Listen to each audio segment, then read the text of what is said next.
Doctor साहब को बधाई हो।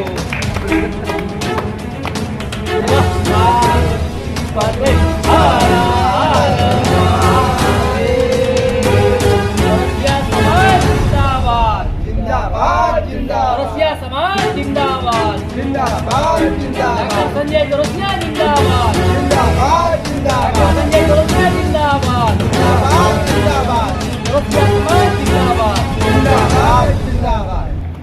जी आपका नाम? मैं डॉक्टर अजय चौरसिया, अध्यक्ष उत्तर प्रदेश अखिल भारतीय चौरसिया महासभा। अजय जी, आज भी आप लोगों ने संजय जी का स्वागत और अभिनंदन किया है, वो भी बैठा करा है, किस उद्देश्य से उनका स्वागत किया गया?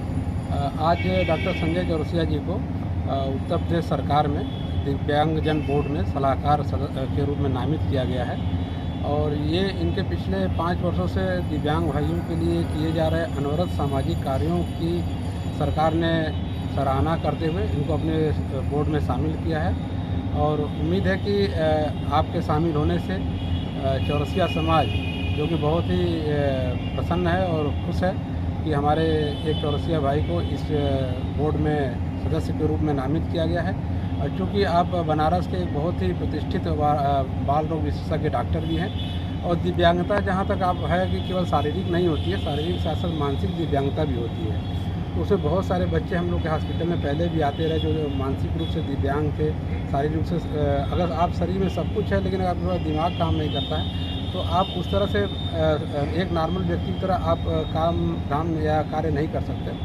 तो निश्चित तौर पे आपके बोर्ड में सलाहकार के सदस्य नामित होने से दिव्यांग भाइयों को एक अच्छा अपना भाई के रूप में सदस्य मिलेगा जो उनकी आवाज़ को सरकार के सामने, बोर्ड के सामने और मंत्रालय में सुदृढ़ रूप से उठा सके। ये कहा जाए कि समाज की तरफ से आप सरकार का आभार और धन्यवाद व्यक्त करते हैं। जी, मैं सरकार का बहुत बहुत धन्यवाद देना चाहूँगा कि हमारे चौरसिया समाज के बनारस के डॉक्टर संजय चौरसिया जी को उसमें सदस्य नामित किया गया। मैं उसके सरकार को बहुत बहुत आभार व्यक्त करता हूँ। धन्यवाद।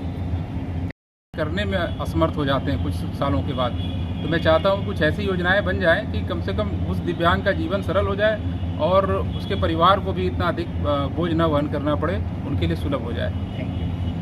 आपका नाम और परिचय?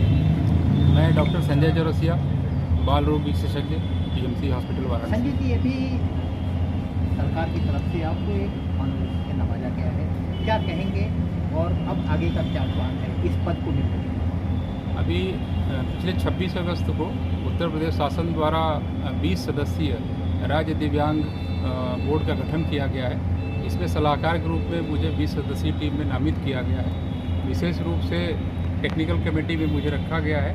इसका उद्देश्य यह है कि आगामी वर्षों में दिव्यांग लोगों के हित के लिए जो कार्य योजनाएँ बन रही हैं उनको और कितनी तरह से सुदृढ़ किया जा सकता है और इसके लिए मैं बहुत बहुत शुभकामनाएँ देता हूँ और आभार व्यक्त करता हूँ हमारे जो मंत्री हैं दिव्यांगजन मंत्रालय के माननीय श्री नरेंद्र कश्यप जी का, जिन्होंने मुझे यह प्रभार दिया है और आगामी 3 वर्षों के लिए मेरा चयन हुआ है, मुझे नामित किया गया है। मैं पूरी कोशिश करूँगा कि अपने दिव्यांग भाई बहनों के लिए पूरी निष्ठा और ईमानदारी से उनके हित के कार्य करूं और कुछ ऐसी योजनाएं दिव्यांगों के लिए लाएं जिससे कि उनके जीवन को हम लोग और सरल और सुगम बना सकें। साथ ही साथ कुछ ऐसी बीमा योजनाओं के लिए भी मैं अपनी संस्तुति करूंगा बोर्ड की मीटिंग में, जिसके माध्यम से हमारे दिव्यांग भाई बहनों को कुछ ऐसे कार्ड और बीमा की सुविधाएँ राज्य सरकार द्वारा दी जाएँ।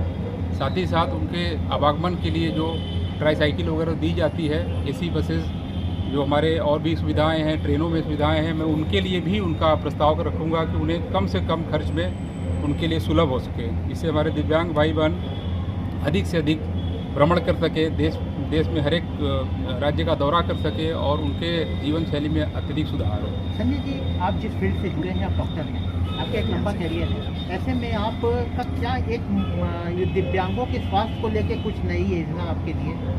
गवर्नमेंट ऑफ इंडिया द्वारा निरामया योजना की शुरुआत की जा चुकी है, जिसमें कि जो दिव्यांग बच्चे होते हैं स्पेशली उनके लिए जो साल भर में करीब 1 लाख रुपए तक का उनका बीमा होता है।